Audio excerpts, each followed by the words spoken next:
خالد ربیعی رحمت اللہ علیہ وہ بیان کرتے ہیں کہ ایک مرتبہ میں ایک جامع مسجد میں بیٹھا ہوا تھا. کچھ لوگ بیٹھے ہوئے کسی دوسرے آدمی کا ذکر کرنے لگے برائی سے، یعنی اس کی چغلی اور غیبت کرنے لگے. میں آپ کو یہ بتانا چاہتا ہوں کہ غیبت کتنا سنگین جرم ہے، کتنا سخت جرم ہے دوسروں کی چغلی اور غیبت کرنا. خالد رحمت اللہ علیہ بیان کرتے ہیں کہ میں جامع مسجد میں بیٹھا ہوا تھا کہ ایک طرف آدمی بیٹھے ہوئے وہ برائی کر رہے تھے کسی کی، میں نے انہیں ڈانٹ دیا، وہ رک گئے، کسی دوسرے کام میں مشغول ہو گئے. تھوڑی دیر کے بعد پھر ذکر کر دیا، پھر اس کی برائی شروع کر دی. اس بار میں نے ان کو ڈانٹا نہیں بلکہ ان کے ساتھ جا کر بیٹھ گیا اور میں نے بھی اس کا ذکر کر دیا. تھوڑی سی برائی میں نے بھی کر دی. میں کیا دیکھتا ہوں کہ اسی رات جب میں سویا تو خواب میں کیا دیکھتا ہوں کہ ایک سیاہ فام آدمی، کالا لمبا چوڑا لمبے قد کا آدمی خواب میں آتا ہے اور ایک تشت اس کے ہاتھ میں ہے جس میں خنزیر کے گوشت کا ایک بڑا ٹکڑا ہے، اور مجھ سے کہتا ہے کہ خالد یہ گوشت کھاؤ.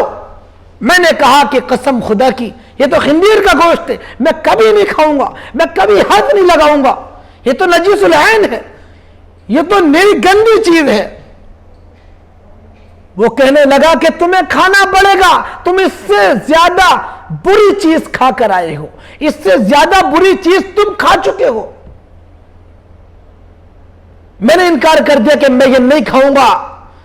اس آدمی نے زبردستی اس گوشت کے ٹکڑے کو پکڑا اور میرا منہ پکڑا اور میرے منہ میں زبردستی ٹھوس دیا. آج 40 دن ہو گئے ہیں اس واقعے کو، اس خواب کو. جب بھی کھانا کھانے بیٹھتا ہوں مجھے اس گوشت کی بدبو مجھے آج بھی محسوس ہوتی ہے. کتنا سنگین جرم ہے غیبت کرنا. آسان ہے، یہ ہم فری فنڈ میں اپنی نیکیاں دوسروں کو ضائع کر رہے ہیں. حسن بصری رحمت اللہ علیہ بیان کرتے ہیں کہ ان کے پاس کسی آدمی نے خبر بھجوائی، کسی آدمی نے ان سے کہا کہ حضرت فلاں آدمی آپ کی برائی کر رہا تھا. فوراً انہوں نے ایک تشت کے اندر کھجوریں رکھی اور کسی آدمی کو بھیجا کہ جاؤ ان کی خدمت میں پہنچا دو کہ انہوں نے مجھے اپنی نیکیاں دی ہیں، تو لہذا میں نے دل میں سوچا کہ اس کا معاوضہ کچھ نہ کچھ بھجوا دوں. تو اس لیے میں نے یہ معاوضہ کامل عوض تو میں نہیں بھجوا سکتا، لیکن یہ معاوضہ میں نے بھجوا دیا. تو پتہ کیا چلا کہ انسان جس کی چغلی غیبت کرتا ہے اس کی نیکیاں اس چغلی غیبت جس کی جا رہی ہے اس کو پہنچا دی جاتی ہیں. قیامت کے دن جب نامہ اعمال پکڑا جائے گا تو نامہ اعمال میں دیکھے گا کہ بہت سی نیکیاں ایسی ہیں کہ اس نے کی بھی نہیں لیکن نیکیاں لکھی ہوئی ہیں. بہت سی نیکیاں ایسی ہوں گی کہ اس نے کی نہیں لیکن وہ دیکھے گا اپنے نامہ اعمال میں. تو پتہ چلا کہ جس نے اس کی غیبت کی ہوگی اس کی نیکیاں اس کو مل جائیں گی. تو جو ہماری برائی کر رہا ہے، جو ہماری چغلیاں غیبت کر رہا ہے، گویا کہ وہ اپنی نیکیاں ہمیں دے رہا.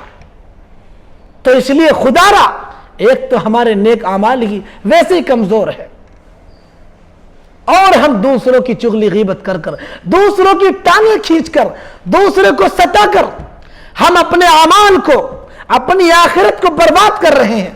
خدا کے واسطے ہم اس سے باز آ جائیں، ورنہ میرے بھائیوں کل قیامت کے دن اللہ تعالیٰ معاف نہیں کرے گا. جس کی چغلی غیبت کی ہے اسی سے معافی مانگنی پڑے گی. اگر اس نے معاف کر دیا تو رب کی طرف سے معافی ہو جائے گی، ورنہ قرآن کریم کا کھلا فیصلہ ہے کہ اس آدمی کی معافی نہیں ہے. یہ حقوق العباد میں سے ہے. اس لیے اگر ہم سے کسی کی شان میں گستاخی ہو گئی، کسی کی چغلی غیبت کر لی ہم نے، کسی کی برائی کر لی ہے، تو آج ہمارے پاس وقت ہے کہ اس سے معافی مانگ لیں، اس سے معاملہ صاف کر لیں کہ بھائی میں نے آپ کی چغلی کی تھی، آپ کی برائی کی تھی، لہذا آپ مجھے معاف کر دیجیے. تو ہم بچ جائیں گے، آخرت میں کامیاب ہو جائیں گے. ورنہ میرے بھائیوں نیکیوں کے باوجود، نمازی اور حاجی ہونے کے باوجود، عالم اور مفتی ہونے کے باوجود خیر نہیں ہے. بہت سخت پکڑ ہوگی۔ اللہ تعالیٰ مجھے بھی اور آپ سب کو عمل کرنے کی توفیق عطا فرمائے۔